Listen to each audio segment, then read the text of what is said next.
البدع والأهواء، أهل البدع العقائدية وأهل البدع السياسية. نقول بيننا وبينكم السلف، بيننا وبينكم الكتب، كان فيقول البدع بيننا وبينكم الجنائز. Bismillahirrahmanirrahim. Ada pertanyaan, apakah Asy'ariyah itu dari kalangan ahlu sunnah ataukah dari kalangan ahlul bid'ah? Jawabannya dengan memohon pertolongan kepada Allah Subhanahu wa ta'ala, yaitu setiap orang boleh jadi dia akan mengklaim dirinya di atas kebenaran. Setiap kelompok boleh jadi mengklaim dirinya itu ada di atas kebenaran dan kelompok lain yang tersesat. Bahkan orang-orang kafir tatkala melihat kaum mukminin, mereka mengatakan inna haula'i ladallun. Sesungguhnya mereka benar-benar kaum yang tersesat. Demikian pula para penduduk neraka. Mereka mengatakan, malana la nara rijalan kunna na'uduhum minal asyrar. Kenapa kami tidak melihat orang-orang yang dahulunya kami menilai mereka termasuk dari orang-orang yang paling buruk. Bayangkan, penduduk neraka memandang orang-orang yang saleh itu sebagai orang yang paling buruk. Makanya kalau masing-masing orang diizinkan mengatakan kebenaran ikut saya, hidayah ikut saya, orang lain tersesat, orang lain yang salah dan seterusnya, memang tidak ada habisnya. Bahkan orang Kristen, orang Yahudi, orang Konghucu, orang apalagi misalkan Buddha ataupun Hindu akan menyatakan dirinya adalah kelompok yang benar.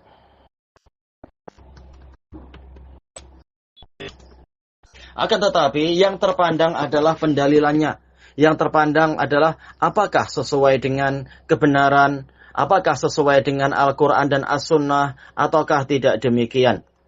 Makanya disebutkan oleh Al-Imam Abul Qasim Al-Asbahani rahimahullah dalam Al-Hujjah fi Bayanil Mahajjah. Beliau ulama tahun 500-an Hijriah.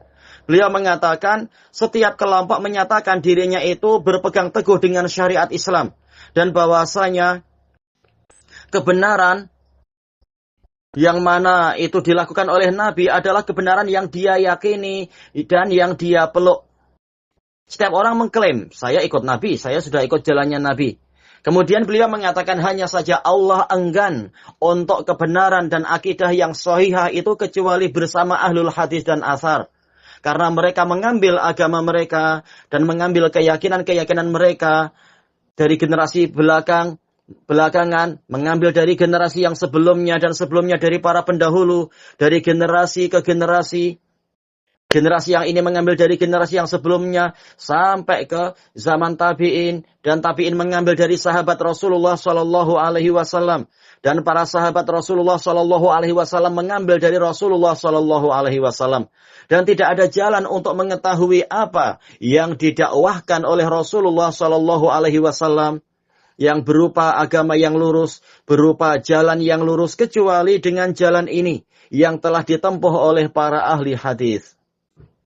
Dan juga beliau mengatakan Al-Quran wa Sunnah tidak membimbing kecuali kepada kebenaran. Sedangkan pandangan manusia, pendapat manusia, terkadang manusia melihat yang benar, terkadang juga melihat yang batil. Memandang yang benar dan terkadang malah memandang yang batil. Makanya yang terpandang bukanlah dakwaan masing-masing orang. Tetapi yang terpandang adalah mengikuti kebenaran. Mengikuti ajaran Nabi SAW. Sebagaimana yang difirmankan oleh Allah Ta'ala, Al-haqqu min rabbika fala takunanna minal mumtarin. Kebenaran itu datang dari Rabbmu, maka jangan sekali-kali engkau termasuk dari orang yang meragukannya.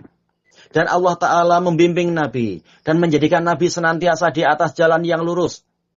Allah Ta'ala mengatakan, innaka laminal mursalin ala siratim mustaqim. Sesungguhnya engkau, wahai Muhammad, benar-benar termasuk dari golongan, dari kalangan para rasul, berada di atas jalan yang lurus. Allah Ta'ala mengatakan kepada nabinya, wa innaka latad'uuhum ila siratim mustaqim. Dan sungguh engkau benar-benar membimbing, mengajak mereka kepada jalan yang lurus. Allah Ta'ala mengatakan, innaka latahdi ila siratim mustaqim siratillah. Sesungguhnya engkau benar-benar membimbing kepada jalan yang lurus, yaitu jalan Allah. Jadi kalau ingin tahu ini benar atau ini salah, kembalikan kepada dalil Quran, kembalikan kepada dalil As-Sunnah.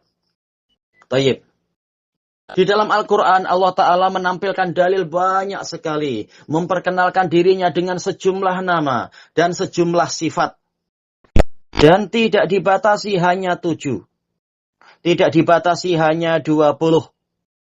Coba kita lihat. Allah Subhanahu wa Ta'ala mengatakan,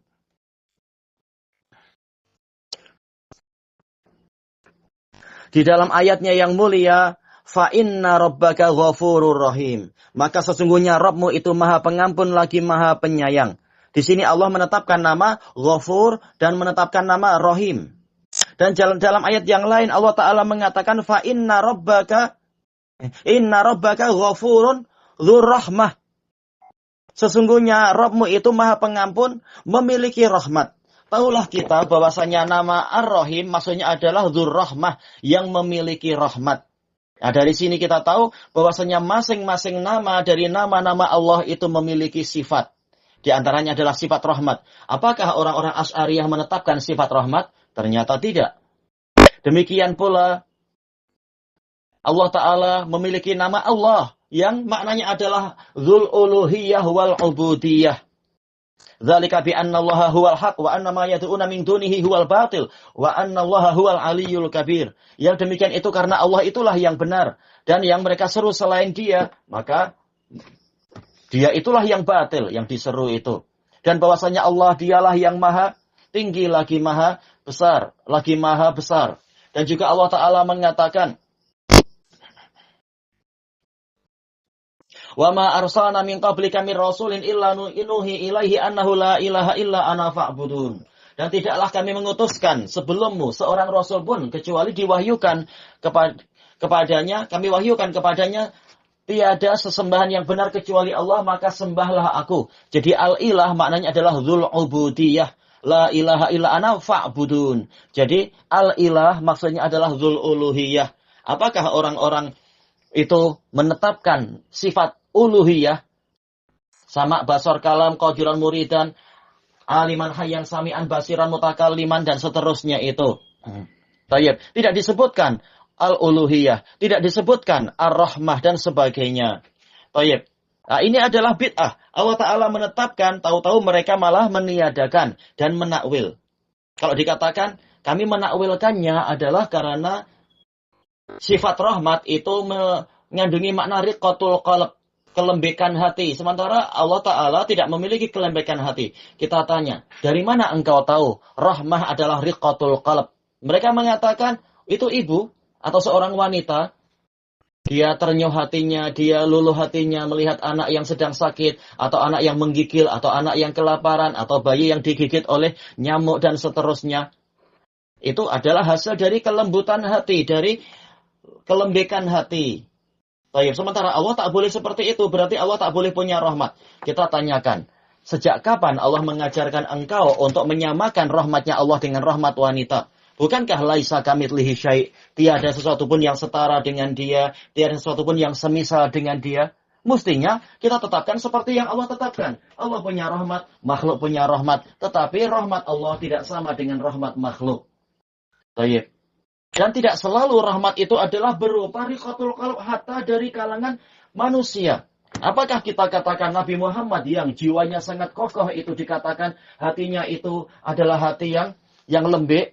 Tentunya tidak seperti itu. Baik.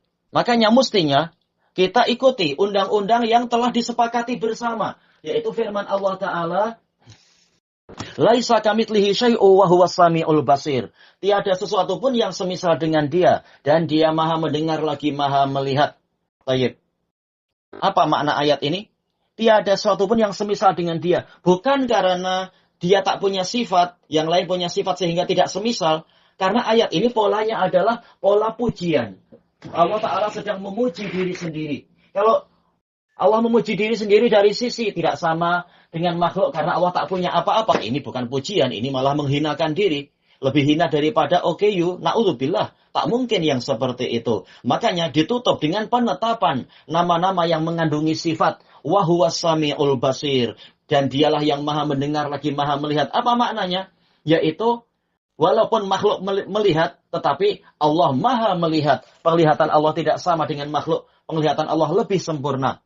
Makhluk mendengar, Allah juga mendengar. Tetapi pendengaran makhluk tidak sama dengan pendengaran Allah.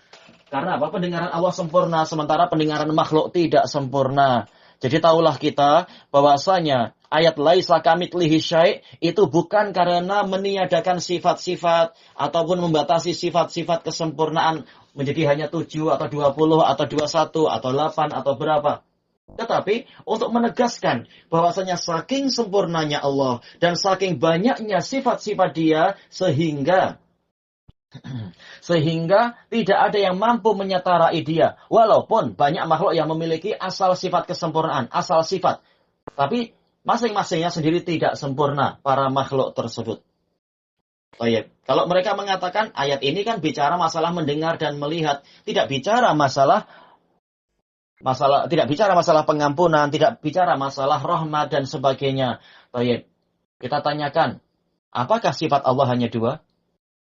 Mereka akan mengatakan, tak, sifat Allah 7 atau sekian-sekian. Nah, seperti itulah cara kita memahami. Ma'ruf di dalam pembahasan balaghah, ini adalah mimbabi at-tamsil, yaitu memberikan contoh, atau dikatakan zikrul ba'd urida bihil kul, menyebutkan sebagian, tetapi yang diinginkan adalah semuanya. Sebagaimana 2 nama itu tidak sama dengan yang ada pada makhluk, 2 sifat tadi tidak sama dengan yang ada pada makhluk, maka demikian pula sifat-sifat yang lain ditetapkan seperti yang Allah dan Rasulnya tetapkan, tetapi diyakini tidak sama dengan makhluk. Nah, dengan itulah kita mampu untuk menggabungkan dalil-dalil yang ada. Baik, kita tanyakan kepada mereka, apakah kalian menetapkan Allah punya zat? Jelas mereka akan mengatakan, ya, Allah punya zat. Soalnya kalau dikatakan tidak, berarti hakikatnya meniadakan Allah. Berarti apa? Hakikatnya kafir kepada Allah karena menyatakan Allah tidak ada. Karena tidak ada sesuatu pun yang maujud kecuali pasti punya zat. Kalau tidak, kalian tidak akan mampu menggambarkan hakikat.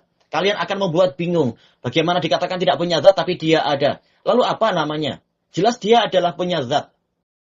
Karena menunjukkan perwujudan. Baik, kita sepakati Allah punya zat. Telah dijelaskan oleh para a'imah Syafi'iyah sendiri, yaitu Imam Al-Khattabi, demikian pula Al-Khatib Al-Baghdadi, bahwasanya sifatu kulli syai' ma yunasibu dzatah. Sifat segala sesuatu itu yang sesuai dengan zatnya. Sebagaimana zat Allah tidak sama dengan zat makhluk, sifat Allah juga tidak sama dengan sifat makhluk. Dan mereka mengatakan, innal kalama fi sifat kal kalami fi dzat yahzi hadzwaha. Sesungguhnya pembicaraan tentang sifat itu sama seperti pembicaraan tentang zat, berjalan seperti perjalanannya. Maksudnya bagaimana? Kita tetapkan sifat dari sisi perwujudan, bahwasanya sifat Allah itu ada. Sebagaimana kita tetapkan zat dari sisi perwujudan, zat Allah itu ada, bukan dengan pola tasbih. Sebagaimana zat Allah tidak sama dengan makhluk, demikian pula sifat Allah tidak sama dengan sifat makhluk. Kenapa? Li'anna sifata kulli syai'in ma tunasibuh. Sifat segala sesuatu adalah yang sesuai dengan dia. Apa sih makna sifat? Ma'ruf. As-sifah adalah al-makna al-qa'im bidzat, makna yang tegak pada zat. Nah, tatkala zat Allah itu kekal, tanpa ada kecacatan sama sekali, demikian pula sifat-sifat dia adalah sifat yang kekal, tanpa ada kecacatan sama sekali. Baik. Berarti mestinya, sebagaimana kita ini telah meyakini kita adalah beriman kepada Allah, yaitu kita yakin, kita memilih untuk beriman, bukan memilih jadi orang kafir. Sementara Allah Ta'ala telah mengatakan, amana rasulu bima unzila ilahi min rabbihi wal mu'minun. Rasul dan kaum mukminin telah beriman kepada apa yang diturunkan kepadanya. Ternyata, yang Allah turunkan yaitu Al-Quran, dan di dalamnya banyak sekali nama-nama dan sifat-sifat. Baik, maka mestinya kita beriman, kita membenarkan itu tanpa kita menakwilkannya. Untuk apa kita menakwilkannya? Sementara Allah Ta'ala menetapkan sifat-sifat tadi dan dia meniadakan penyerupaan. Maka sebagaimana kita tetapkan 7 sifat tanpa menyerupakan dengan yang ada pada makhluk, mestinya kita juga menetapkan sifat-sifat yang lain tanpa menyerupakan dengan makhluk. Karena al-kalam fi ba'dis sifah kal kalam fi ba'dil ukhra. Pembicaraan tentang sebagian sifat itu mestinya sama seperti pembicaraan pada sifat-sifat yang lain karena semuanya datang dari sisi Allah dan semuanya dinisbatkan kepada Allah. Idhafatu al-wasf ila sahibiha. Penyandaran sifat kepada pemiliknya. Maka sebagaimana yang 7 itu tidak sama dengan yang ada pada makhluk, yang lain juga sama. Tanpa yang lain juga seperti itu, yaitu tidak sama dengan makhluk. Yang 7 kita tetapkan karena Allah menetapkan. Maka yang lain juga mestinya demikian. Kita tetapkan karena Allah dan Rasul-Nya menetapkannya. Kalau tidak demikian maka akan terjadi kontradiksi. Baik, tatkala orang-orang Asy'ariyah mereka hanya menetapkan 7 atau menetapkan 20 dan menakwil yang lain, maka mereka adalah mubtadi'ah karena mereka tidak mengikuti jalan Allah dan Rasul-Nya dan tidak mengikuti jalan para sahabat. Karena Allah tidak menyuruh untuk menakwil. Rasul tidak menyuruh untuk menakwil. Para sahabat juga tidak menyuruh untuk menakwil. Maka dikatakan mereka telah membuat ihdath, membuat perkara baru. Yang mana Rasulullah SAW bersabda, yaitu dalam hadis Aisyah radhiyallahu anha, Rasulullah mengatakan, "Man ahdatsa fi amrina hadza ma laisa minhu fahuwa radd." Barang siapa membuat perkara baru di dalam agama kami yang tidak ada, yang perkara itu bukan termasuk dari ajaran kami, maka dia tertolak. Baik, mana dalil dari Nabi, ajaran Nabi yang menakwil rahmat adalah sebagai riqatul qalb atau menakwilkan wajah Allah adalah sebagai iradatul thawab misalkan. Dan mana dalil bahwasanya Rasulullah SAW menyuruh untuk menakwilkan bahwasanya intiqam, ya bahwasanya ghadab adalah iradatul intiqam. Mana? Ini ajaran-ajaran buatan Asy'ariyah sendiri. Maka dengan itu mereka dikatakan mubtadi'ah karena membuat ajaran sendiri-sendiri. Kalau mereka mengatakan kami ahlu sunnah, di dalam kitab-kitab sirah, dalam kitab-kitab sejarah, jauh sebelum Abul Hasan al-Asy'ari lahir, Imam Ahmad dan para a'imah sebelumnya telah menetapkan istilah ahlu sunnah wa jamaah. Maka mestinya istilah itu bukan kemudian diklaim oleh orang yang lahir belakangan, kemudian setelah beberapa puluh tahun baru kemudian dia membuat ajaran ini dan itu. Tetapi mestinya ini diserahkan kepada orang yang menampilkannya pertama kali. Yang mana mereka adalah a'imah di masa lampau, para a'imah salaf sebelum Abul Hasan lahir. Tayyib. Dan para a'imah tadi, Imam Ahmad, dan juga yang sebelum beliau, mereka menyebutkan istilah ahlu sunnah wa jamaah bukan membuat ajaran sendiri, tapi ini dari dalil. Tayyib. As-sunnah, asal dari sunnah adalah at-tariqah. Atau apa? Manhaj at-ta'abudiyah, yaitu metode dan jalan di dalam peribadatan. Itulah sunnah. Dan ini ada dalilnya dalam Quran. Likulli minhum ja'alna syir'atan wa minhaja.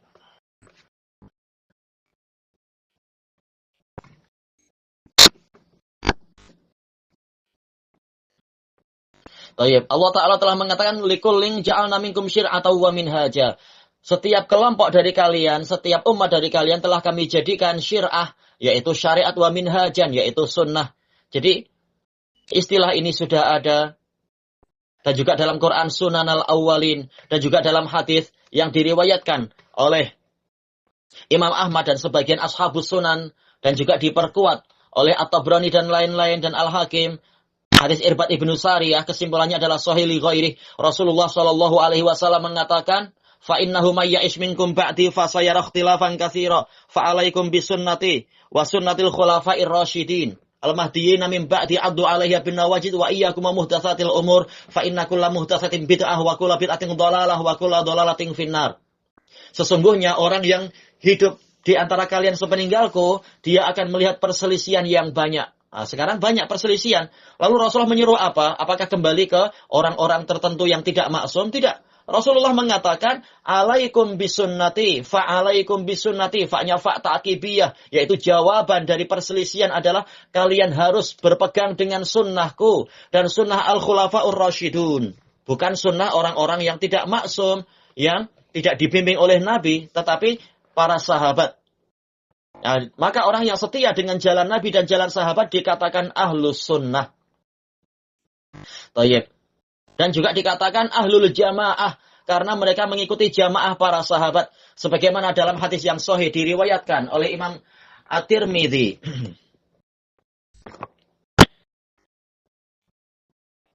bahwasanya Rasulullah Shallallahu Alaihi Wasallam tatkala menyebutkan tentang perintah Allah Ta'ala kepada Yahya bin Zakaria untuk Bani Israel, 5 perintah. Kemudian Rasulullah SAW sendiri mengatakan, wa amurukum bi khams, Allahu amaroni bihin. Aku merintahkan kepada kalian dengan 5 perkara. Yang mana Allah memerintahkan kepadaku dengan itu. Kemudian di antaranya adalah bil jamaah. Aku perintahkan kalian. Bihin yaitu asam wa ta'ah wal jihad wal hijrah wal jamaah, yaitu al jamaah. Apakah maksudnya? Rasulullah maksudkan adalah jamaah Asy'ariyah atau jamaah Maturidiyah atau jamaah Naqsybandiyah atau yang lain? Tentunya tidak. Jamaah yang terpandang adalah jamaahnya para sahabat. Makanya ditafsirkan oleh At-Tibi rahimahullahu taala di dalam kitab beliau, yaitu Kasyifu Sarairi Sunan. Maksudnya al-jamaah adalah at-tawarrud fi zumrati sahabah, yaitu kalian bergabung masuk ke dalam rombongan sahabat. Sebagaimana di dalam asar yang diriwayatkan oleh salah satu imam besar Syafi'iyah, yaitu Imam Al-Baihaqi rahimahullahu ta'ala. Yaitu di dalam kitab beliau As-Sunan wa Ma'rifati Sunan wal Asar, dengan sanad yang sahih dari Amr bin Maimun al-Audi dari Ibnu Mas'ud radhiyallahu an. Ibnu Mas'ud mengatakan al-jamaah ma wafaqal haqqa wa in kunta wahdak. Al-jamaah adalah yang sesuai dengan kebenaran walaupun engkau sendirian. Jadi bukan jamaah orang-orang yang tidak maksum, tetapi yang sesuai dengan kebenaran. Bagaimana kita tahu sesuai dengan kebenaran? Sementara masing-masing mengklaim dirinya benar. Kembali kepada dalil yang telah kita sebutkan terdahulu. Al-haqqu min rabbika fala takunanna minal mumtarin. Kebenaran itu datang dari Rabbmu, maka jangan sekali-kali engkau termasuk dari orang yang meragukan. Dan diriwayatkan oleh orang yang meragui. Diriwayatkan oleh Imam Ahmad dengan sanad yang sahih dari Abdullah bin Amr ibnul As radhiyallahu anhuma, yang mana Rasulullah mengatakan, uktub walladzi nafsi biyadih ma kharaja minni illal haq. Tulislah, demi zat yang jiwaku ada di tangannya, tidak keluar dariku kecuali kebenaran. Tatkala Abdullah bin Amr ragu-ragu apakah menulis semua kalam Nabi atau tidak, Nabi mengatakan tidak ada yang keluar dariku kecuali kebenaran. Untuk hadis yang tadi, Nabi memerintahkan 5 perkara, di antaranya al-jamaah. Ini hadis Al-Haris Al-Asy'ari radhiyallahu an, diriwayatkan oleh Imam Tirmidzi dan lain-lain. Maka dari sini tahulah kita, Ahlus Sunnah wa Jamaah adalah orang yang ikut sunnahnya Nabi dan para sahabat, dan ikut jamaahnya Nabi dan para sahabat. Soalnya kalau menakwil-nakwil bahwasanya wajah Allah diartikan iradatul as-sawab, mana yang mengajarkan itu? Sunnah mana? Sunnah Nabi yang mana menyebutkan maksudnya wajah adalah ingin memberikan pahala. Pahala ada, tetapi ziyadah ini melihat wajah Allah. Pahala sudah disebutkan tadi, lilladzina ahsanul husna wa ziyadah. Orang yang berbuat kebaikan dia akan mendapatkan al-husna. Ini pahala, yaitu surga. Ternyata Nabi mengatakan wa ziyadah, dan Nabi telah menafsirkan ayat itu, yaitu an-nadhar ila wajhillah, melihat kepada wajah Allah. Baik. Dan juga di dalam hadis yang sahih dari jalur Ismail bin Abi Khalid an Qais bin Abi Hazim dari Jarir bin Abdul Hamid, yang mana Rasulullah mengatakan, innakum satarawna rabbakum yaumal qiyamah kama tarawnal qamar laisa dunahu syai'. Sesungguhnya kalian akan melihat Rabb kalian pada hari kiamat bagaikan melihat bulan purnama, tanpa ada awan yang menghalanginya. Baik, apakah maksud Nabi adalah Nabi menyerupakan Allah dengan bulan? Tentu tidak demikian, tapi sebagaimana kalian melihat, yaitu betul-betul melihat Allah seperti melihat bulan, yaitu betul-betul melihat tanpa dihalangi oleh apa-apa. Baik, dan dalil banyak sekali tentang masalah ini. Baik.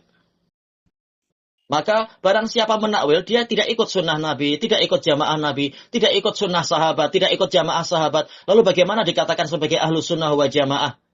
Tayyib, mana dalil Quran yang menyuruh untuk menakwil? Sementara Allah Ta'ala Untuk apa Allah Ta'ala menurunkan Al-Quran? Untuk menjelaskan kepada para hamba. Allah Ta'ala mengatakan, yubayyinullahu lakum an tadillu, wallahu bikulli syai'in alim. Allah menerangkan kepada kalian agar kalian tidak tersesat. Dan Allah maha mengetahui segala sesuatu. Allah Ta'ala mengatakan, kadzalika yubayyinullahu ayatih. Demikianlah Allah menerangkan ayat-ayatnya. Jadi yang Allah inginkan adalah agar hamba itu mendapatkan keterangan. Agar para hamba itu keluar dari kegelapan menuju kepada cahaya. Tidak lagi kebingungan. Allah ingin memberikan hidayah kepada para hamba. Wallahu yad'u ila daris salam wa yahdi man yasha'u ila siratim mustaqim. Allah mengajak manusia kepada negeri keselamatan dan membimbing orang yang dia kehendaki kepada jalan yang lurus. Allah Ta'ala mengatakan alif lam mim, dzalikal kitabul la raiba fih hudal lil muttaqin.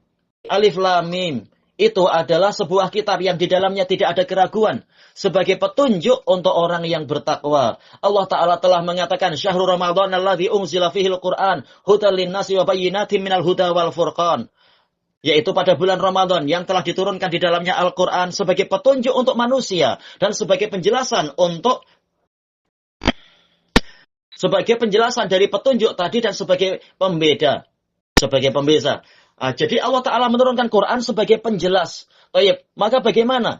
Allah ingin menjadikan Quran sebagai penjelas, lalu ternyata tatkala dia bercerita tentang asma wa sifat, ternyata dia ingin itu ditakwil, tidak sesuai dengan zahirnya. Dari mana kita mendapatkan dalil seperti itu? Untuk Allah Ta'ala menyuruh untuk menakwil.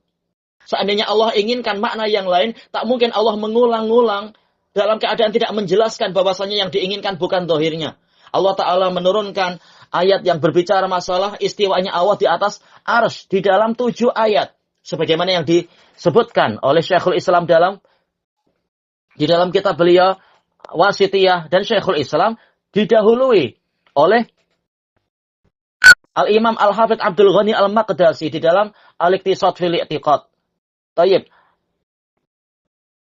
Asy'ariyah mengagungkan akal. Maka dengan akal yang mana kita mampu memahami bahwasanya Allah Ta'ala mengulang-ulang Ar-Rahman alal arsy istawa, Ar-Rasul mastawa alal arsy tanpa mengatakan makna istawa adalah istaula.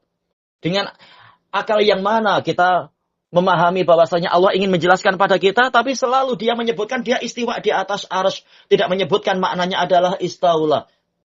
Maka takwil ini bukan dari ahlus sunnah. Kalau begitu, mereka adalah mubtadi'ah, mereka bukan ahlus sunnah.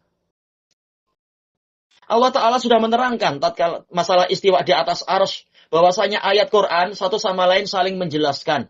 Istawa ala artinya adalah ala wartafa atau istaqarra. Allah Ta'ala mengatakan litastawu ala zuhurihi tsumma tadhkuru ni'mata rabbikum idza stawaitum alaih, agar kalian naik di atas kendaraan tadi dan kalian mengingat nikmat yang Allah berikan kepada kalian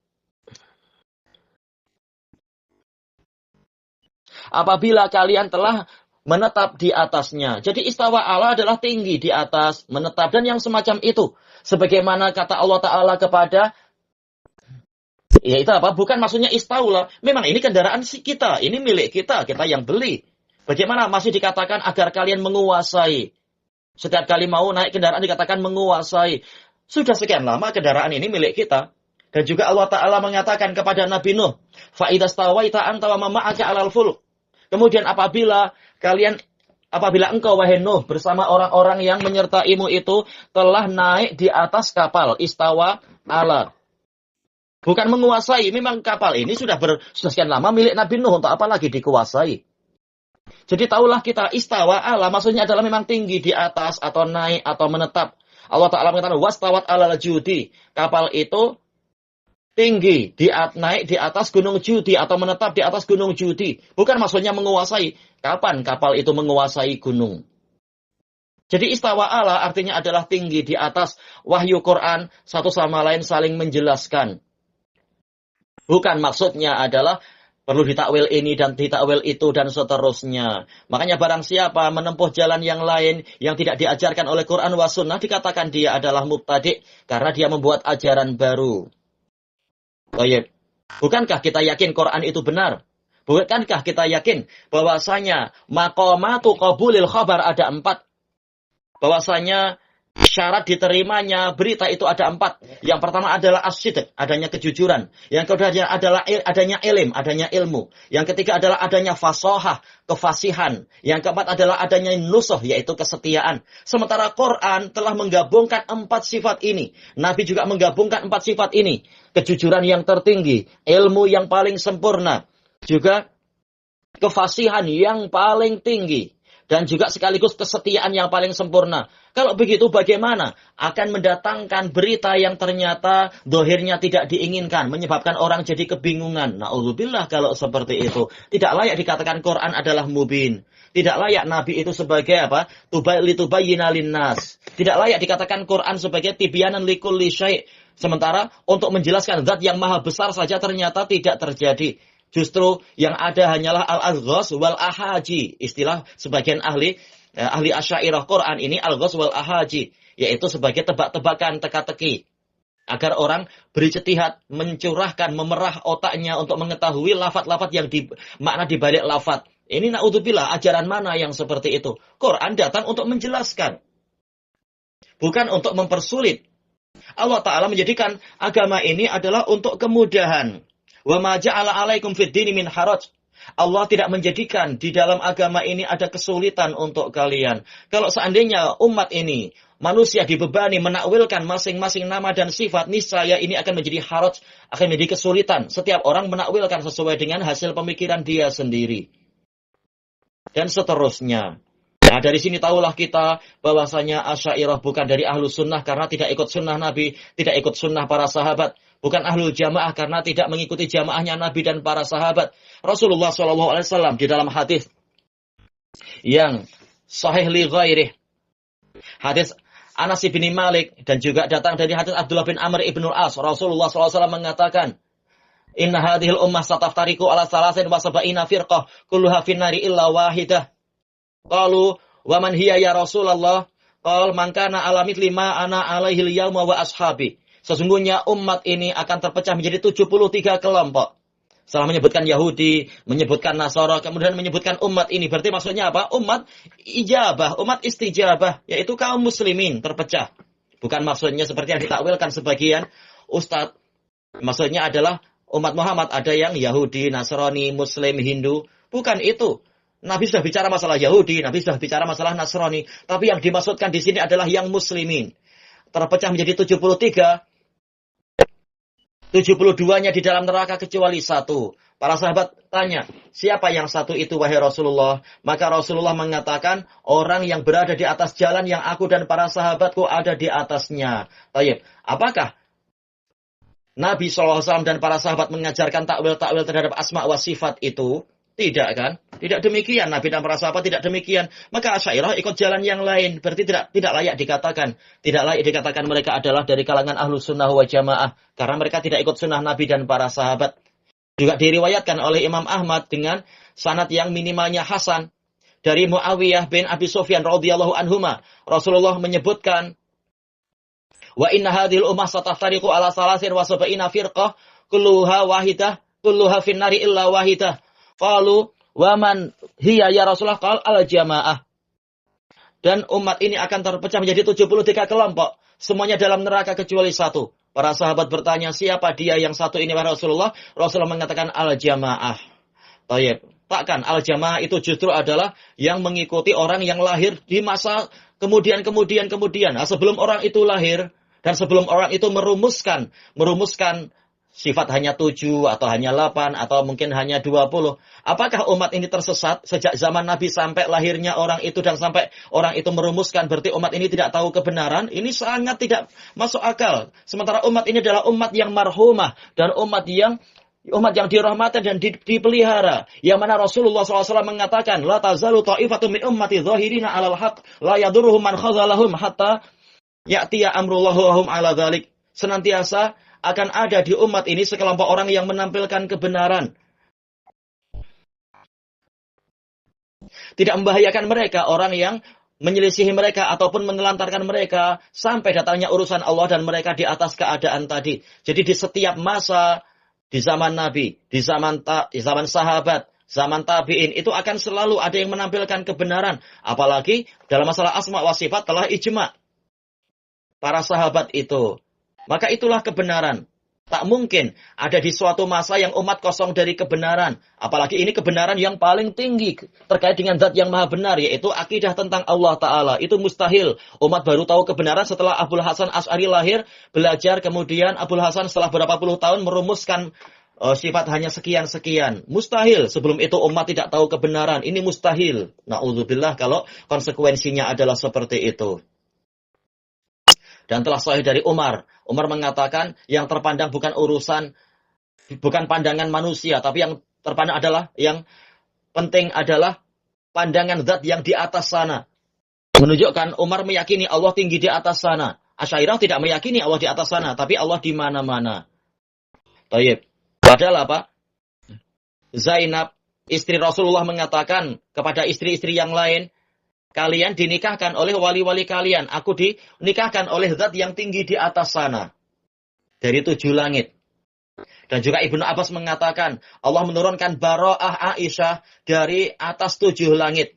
Quran dari mana? Quran dari Allah Ta'ala. Walakin haqqal qawlu minni. Akan tetapi telah pastilah kalam dariku. Quran itu dari Allah Ta'ala. Kalau Allah menurunkan Quran dari langit, berarti Allah di mana? Tentunya Allah Ta'ala di langit. Baik. Dan Rasulullah SAW dinaikkan Nabi dari langit ke langit berikutnya sampai langit ke-7, sampai ke atas, sampai Nabi mengatakan saya melihat hijab berupa cahaya. Ra'aitu nur, saya melihat cahaya. Menunjukkan Nabi memang mendekat kepada Allah, menunjukkan Allah memang tinggi di atas langit sana, bukan di mana-mana. Kalau emang Allah Ta'ala di mana-mana, tak perlu Nabi susah payah naik ke atas berjumpa Allah, yang nanti resikonya beliau justru malah dianggap dusta, dianggap sebagai orang gila oleh orang-orang yang mengatakan mustahil sehari semalam, cuma 1 malam saja naik, kemudian turun dan sebagainya, naik ke langit. Sekedar ke Baitul Maqdis saja tidak mungkin, apalagi naik ke langit dan seterusnya. Ta'rujul malaikatu warruhu ilaihi fi yaumin kana miqdaruhu 50 alfasanah. Roh dan para malaikat naik menuju kepada Allah Ta'ala. Ta'ruj itu dari bawah ke atas. Dengan kecepatan yang masanya itu seharinya bagikan 50.000 tahun. Kalau Allah sudah di sini, tak perlu malaikat naik ke atas sana. Cukup di sini saja. Dan seterusnya, dalil lebih dari 3.000 menunjukkan zat Allah tinggi di atas sana. Sementara Asy'ariyah mengingkari Allah tinggi di atas sana. Asy'ariyah mengatakan Allah di mana-mana. Kalau seperti itu, bagaimana dikatakan mereka Ahlus Sunnah?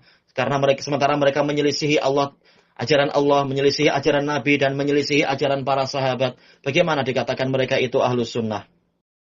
Hatta 7 sifat saja, cara mereka menetapkan tidak seperti cara yang ditegaskan oleh ajaran para salaf. Para salaf mengatakan misalkan apa?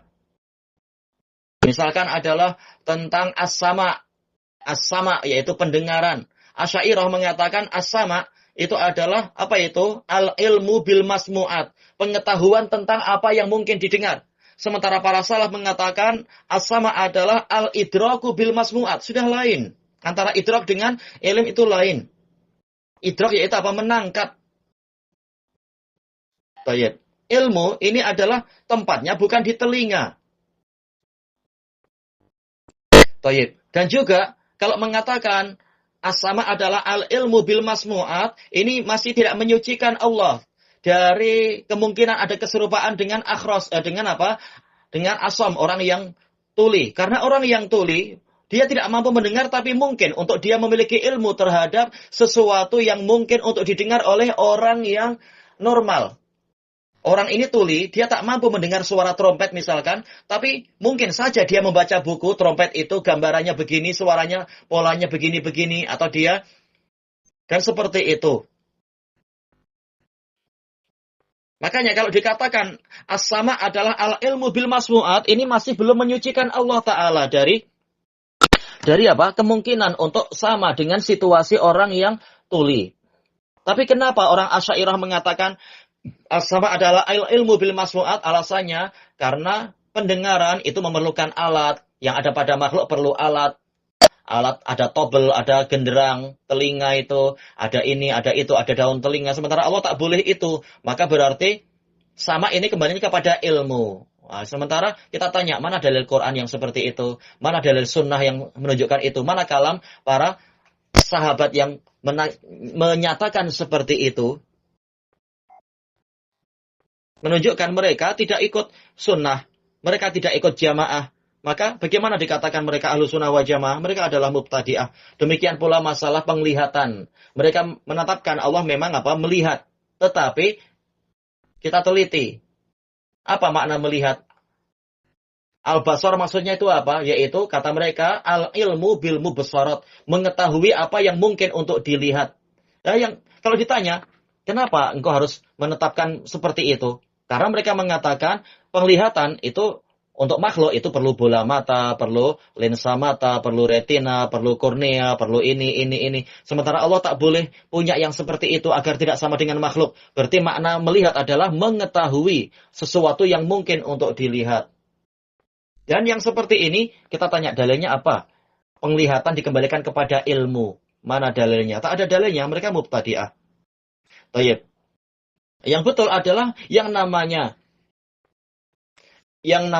al-basar adalah idrak bil mubsarat, menangkap sesuatu yang mungkin untuk dilihat. Baik, makanya orang buta tak mungkin melihat. Karena memang tak mungkin dia mampu menangkap sesuatu yang sifatnya adalah untuk dilihat. Tapi kalau untuk mengetahui, orang yang buta mungkin saja mengetahui. Dengan cara apa? Dia diberitahu. Ada orang cerita pada dia, engkau mampu melihat pelangi? Tak, mata saya tak mampu menangkap gambar-gambar pelangi itu. Pelangi macam apa? Oh, pelangi itu dia ada di langit yang biru sana misalkan. Atau bagaimana dia adalah terbentuk dari tetesan hujan yang kemudian menjadi pembiasan sehingga cahaya yang polikrom itu terbelah menjadi warna yang banyak sekali, begini. Makanya, walaupun dia tidak mampu melihat dan tidak mampu menangkap gambar pelangi, tapi mungkin akan terbentuk di jantung dia atau di dada dia atau di jiwa dia ilmu tentang pelangi. Makanya, takwil Asy'ariyah yang katanya ingin lari dari menyerupakan Allah dengan makhluk, justru mereka tatkala mereka takwil seperti itu berdalam-dalam di dalam menakwil, mereka justru tidak menyucikan Allah dari penyerupaan dengan orang buta. Karena orang buta mungkin saja untuk memiliki ilmu tentang mubsarat. Nah, dari sini tahulah kita, walaupun mereka menetapkan sifat, tetapi ternyata caranya adalah cara penakwilan, tidak seperti cara yang ditetapkan oleh para salaf dan diambil dari Quran was sunnah. Hatta masalah kalam. Mereka mengatakan kalamullah adalah kalam nafsani. Tidak ada huruf, tidak ada suara. Tapi Allah menciptakan kemampuan pada Jibril untuk mengetahui isi hati Allah, isi dari zatnya Allah. Kita tanya mana dalilnya yang seperti itu? Bahwasanya Allah tidak bicara. Sementara dalil-dalil yang ada menunjukkan malaikat pingsan tatkala mendengar suara Allah. Dan seterusnya. Baik. Menunjukkan mereka ini ahli takwil. Apalagi mereka mengatakan kalamullah itu satu kesatuan.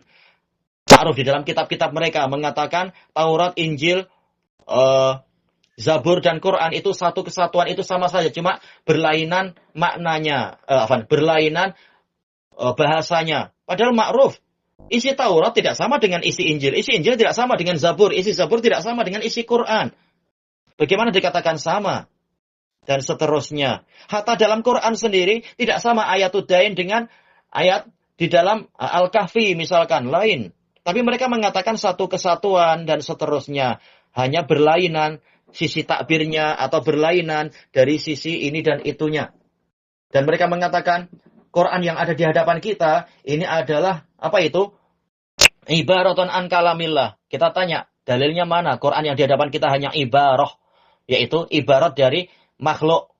Yaitu mungkin Rasul Malaki yaitu Jibril ataukah Rasul Insi yaitu Nabi Muhammad. Quran yang bukan makhluk, hanya yang dalam zatnya Allah atau dalam dirinya Allah. Sementara yang ada di depan kita ini adalah ungkapan saja. Kita tanya mana dalilnya? Sementara Allah Ta'ala mengatakan hatta yasma'a kalam Allah yuriduna ayyubaddilu kalam Allah. Allah menamakan yang di dunia ini sebagai kalamullah. Tidak dikatakan ungkapan, ibarah atau hikayat atau yang semacam itu. Makanya tatkala mereka mengitlaqkan, yaitu menampilkan lafaz-lafaz dan ajaran-ajaran serta pemikiran-pemikiran serta undang-undang yang tidak diajarkan oleh Allah dan Rasulnya dan para sahabat, dikatakan mereka adalah mubtadi'ah karena membuat-buat perkara yang baru. Masih banyak jawaban tentang masalah ini, tapi insya Allah cukup sampai di sini. Wallahu a'lam. Subhanakallahumma wa bihamdika la ilaha illa anta astaghfiruka wa atubu ilaik. Walhamdulillahi rabbil alamin. Jazakumullah khairan.